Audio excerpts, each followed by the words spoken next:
Ohio lawmakers are advancing a sweeping bill that seeks to implement a range of measures regulating the state's data center industry. Yesterday, the Ohio Senate informally passed a heavily amended version of House Bill 646. Informal passage allows lawmakers to set the bill aside for future consideration. The bill reworks the state's data center regulations, touching on tax exemptions, water and energy usage, and the authority of local governments and state agencies. This week, Washington County Commissioner Charlie Schilling testified before the Data Center Committee, encouraging lawmakers to give local governments more control over data center developments.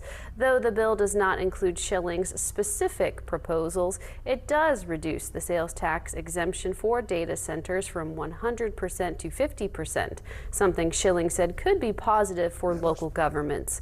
Schilling says he was pleased to see lawmakers responding to local officials' concerns. I feel like they heard what we had to say.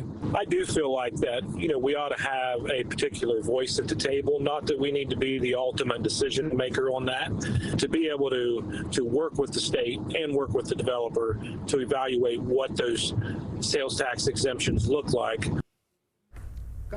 Critics of House Bill 646 say it doesn't go far enough. Policy Matters Ohio, a think tank that also contributed committee testimony, says the bill falls short because it leaves loopholes for large tax exemptions to persist for some data centers and fails to provide a comprehensive regulatory framework to protect air and water quality.